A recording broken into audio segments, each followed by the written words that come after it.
උදේම නැගිටින එකේ වාසිය ඔයා දන්නේ නැහැ නේද? එහෙනම් මේ වීඩියෝ එක අනිවාර්යයෙන්ම බලන්න. ඔයාට ලොකු අයිඩියා එකක් ගන්න පුළුවන් වෙයි. උදේම නැගිටින එක ඔයාව සාර්ථක කරන්නේ නැහැ.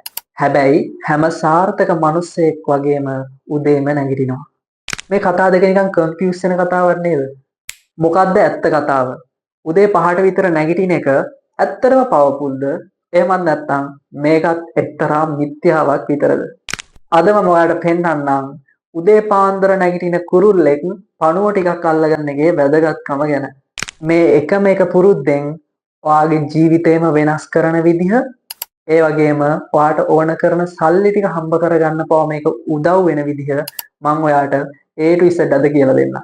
මොකද්ද මේ කතාවක් තියෙන්නේ වේලාසෙනින් කූඩුවෙන් යන කුරුල්ලා පණුව අල්ල ගන්නවා කියලා.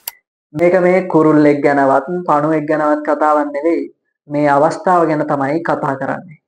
උදේම නැගිටින අය තමන්ගේ කාලයෙන් වැඩි වෙලාවක් ඉතිරි කරගන්නවා. මෙයාලට දැක්මක් තියෙනවා, කන්ට්‍රෝල් එකක් තියෙනවා, මෙයාලට පැහැදිලි ඉලක්කයක් තියෙනවා. ඒ වගේම අද ලෝකයේ මේ කන්ට්‍රෝල් කරන එකට තියෙන වටිනාකම ගොඩක් ඉහළයි. සමහර උදේම නැගිටිනවා. හැබැයි මෙයාලා නැගිට්ටට පස්සේ මෙයාලට දැනෙනවා එයාලා ටයර්ඩ්, එයාලා ස්ට්‍රෙස් වෙලා ඉන්නේ, එයාලට හොඳටම මහන්සි, හැමදේම පරක්කුයි කියලා දැනෙනවා. මොකද උදේම ගන්න ෆෝන් එක අතට. මේක අතට ගත්ත ගමන් තමන්ගේ අවධානය යොමු වෙන්නේ වෙනත් පැත්තකට. දවස පටන් ගෙනවත් නැහැ. හැබැයි ඔයාලට දැනෙනවා ඔයා පිටිපස්සෙන් කියලා. මේකට රීසන් එක ඔයා කම්මැලිකම නෙවෙයි.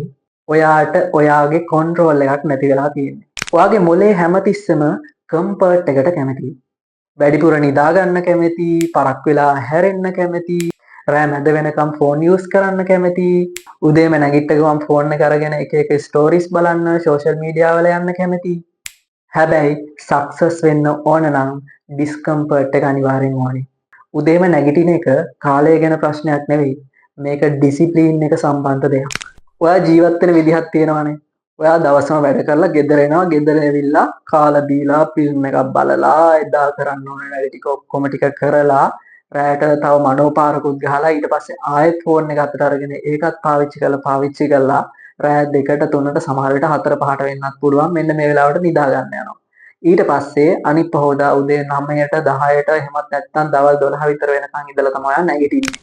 මේක ඔයාගේ පැටර්න් එක වෙලා තියෙන්නේ.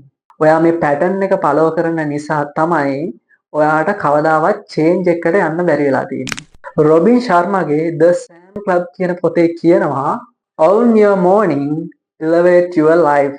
ඔයාගේ උදේ කාලය අනිවාර්යෙන්ම යූස් කරන්න ඔයාගේ ජීවිතේ උසස් කරගන්න. කවුරු හරි කෙනෙක් රෑ 2ට 3ට නිදාගෙන උදේ 9ට 10ට නැගිටිනවා නම් මෙයාට අනිවාර්යයෙන්ම මෙයාට ටයර්ඩ් කියලා දැනෙනවා. එයාට ස්ට්‍රෙස් වෙනවා. එයාගේ ඇඟට පණ නැති ගතියක් එනවා. ඔයා සමහර විට මේක එක්ස්පීරියන්ස් කරලත් ඇති. හැබැයි ඔයා රෑ 10:00 විතර නිදාගෙන උදේ 5:00 විතර නැගිටලා උදේම මෙඩිටේෂන් කරලා එක්සර්සයිස් කරලා හොඳ වතුර වීදුරුවක් බීලා ඔයාගේ දවස හරි විදිහට පටන් ගත්තොත්, ඔයාගේ දවස ප්ලෑන් කරලා පටන් ගත්තොත් අනිවාර්යෙන්ම ඔයාගේ ෆියුචර් එකට ලොකු ඉෆෙක්ට් එකක් මේකෙන් කරන්න පුළුවන්. ඔයාට මේ වෙලාවේදී ස්කිල් එකක් ඉගෙන ගන්න පුළුවන්. ඊට පස්සේ අලුත් දෙයක් අත්අදා බලන්න පුළුවන්. මිනිස්සු නිදා ගන්න වෙලාවේ ඔයා ඔයාගේ ජීවිතෙන් වැඩක් ගන්න. හරි, මං කියවනේ දැන් උදේම නැගිටින එක ඔයාගේ ජීවිතේ චේන්ජ් කරනවා කියලා. අපි බලමු කොහොමද ඔයාගේ ජීවිතේ චේන්ජ් කරන්නේ කියලා.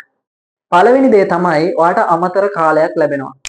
වෙනදාට සාපේක්ෂව ඔයාට වැඩි කාලයක් ලැබෙනවා ඔයාගේ දේවල් කරගන්න.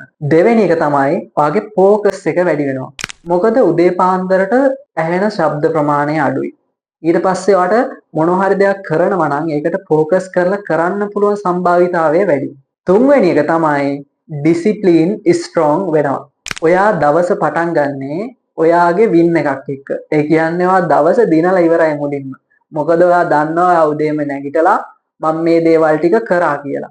එතකොට ඔයාට දැනෙනවා කොන්ෆිඩන්ස් එකක්. මෙන්න මේකත් එක්ක ඔයාගේ ඩිසිප්ලින් එක ස්ට්‍රෝං වෙනවා. හතරවෙනි එක තමයි ඔයා හොඳ ඩිසිෂන්ස් ගන්නවා. ඔයාගේ ફોකස් එක වැඩි වෙන්න ඔයාගේ මයින්ඩ් එක ක්ලියර් වෙන්න ඔයාට හොඳට හිතන්න පුළුවන් වෙනවා. මේකත් එක්ක ඔයාට අලුත් අදහස් ගලන් එන්න පටන් ගන්නවා. මේකත් එක්ක ඔයාගේ ෆයිනෑන්ෂියල් ෆ්‍රීඩම් එක වැඩි වෙනවා. ෆයිනෑන්ෂියල් වලට ඉම්ප්‍රූව් වෙන්න පුළුවන් වෙනවා. ඔයාගේ ස්කිල්ස් බිල්ඩ් වෙනවා. මෙන්න මේවත් එක්ක අනිවාර්යෙන්ම ඔයාට ඔයාගේ නිදහස හම්බ වෙනවා. ඔයා නිදහසේ ජීවත් වෙන්න ඔයාට හොඳට හිතන්න පුළුවන් වෙනවා. ඔයාගේ අදහස් පර්ෆෙක්ට් අදහස් බවට පත් වෙනවා. පරක් වෙලා නැගිටින අය එයාලා රියැක්ට් කරන්නේ එයාගේ ජීවිතේට එන දේවල් වලට. හැබැයි උදේම නැගිටින අය එයාලගේ දවස ප්ලෑන් කරගෙන තමයි එයාලා දවස පටන් ගන්නෙ. එයාලගේ ජීවිතේට ප්‍රශ්නයක් ආවම එයාලා හරි ලස්සනට මේවා කන්ට්‍රෝල් කරගන්නවා. කන්ට්‍රෝල් කරගන්නවා වගේම කිසිම ආතතියක් නැතිව ආතතියක් ආවත් ඒක ලස්සනට මැනේජ් කරගෙන ඒවට සාර්ථකව මුහුණ දෙනවා. එතකොට මෙයාලට කිසිම වෙලාවක ප්‍රශ්න ඇති වෙන්නේ නැහැ. මෙයාලා ජීවිතේ මාර සාර්ථක විදිහට ගලාගෙන යනවා. Tamanට හම්බෙන සැලරි එකක් තියෙනවා නම් මේ සැලරි එකෙන් සැලරි එකට ජීවත් වෙන්න ගන්න එක නොදැනුවත්වම Taman ළඟ තියෙන සල්ලි ටික නැති වෙන්න මේන්ම රීසන් එකක්. හරි.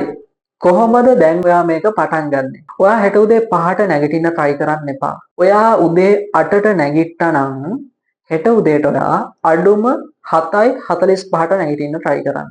ලොකුවට කරන්න ගිහිල්ලා මුලින්ම අනා ගන්න හදන්න එපා. ඊළඟ දේ තමයි ඔයා නිදා ගන්න කලින් කවදාවත් ෆෝන් පාවිච්චි කරන්න එපා. රැයට ෆෝන් පාවිච්චි කරලා නිදාගත්තා කියන්නේ අනිවාර්යෙන් අනිත් පොහොද උදේට ඔයාගේ ඔළුවට මාර විදිහට අමාරුයි. ඔයා රෑ නිදා ගන්න අඩුම පැය භාගයකට කලින්වත් ඔයාගෙන් ෆෝන් එක අයින් කරලා වෙන පැත්තක තියන්න. ඊට පස්සේ ඔයා නිදා ගන්න. අනිත් අය නිදාගෙන ඉද්දී ඔයා ඔයාගේ ජීවිතේ බිල්ඩ් කරන්න පටන් ගන්න. ඔයාගේ අනාගතය ඔයාගේ ලක් එක නිසා තීරණය වෙන්නේ නැහැ. ඒක තීරණය වෙන්නෙම ඔයා ගන්න ක්‍රියාමාර්ගත් එක්ක. ඔයා ඩේලි පුරුදු කරන්නේ මොනවාද? ඒකත් එක්ක තමයි ඔයාගේ අනාගතය බිල්ඩ් වෙන්නේ. මේ හැමදේම පටන් ගන්නෙ පුංචි දෙයකින්. එහෙනම් කමෙන්ට් එකක් දාන්න ඔයා හෙට උදේ කීයටද හරියටම නැගිටින්නේ කියලා. මේ වීඩියෝ එකෙන් මං හිතනවා ඔයාලට ලොකු අයිඩියා එකක් එන්න ඇති කියලා. මේ වීඩියෝ එකෙන් මොනවා හරි දෙයක් ගත්තා නම් අනිවාර්යෙන් ඒක කමෙන්ට් එකක් දාන්න. ඔයාට හිතෙනවා නම් ඔයාගේ යාළුවොත් මේ වීඩියෝ එක බලලා ගොඩ යන්න ඕනි කියලා එයාලටත් මේ වීඩියෝ එක ෂෙයා කරන්න. ඒ වගේම channel එකත් subscribe කරන්න අමතක කරන්න එපා. මම ගිහින් එන්නම්. මම සංජීව පීරත්නායක.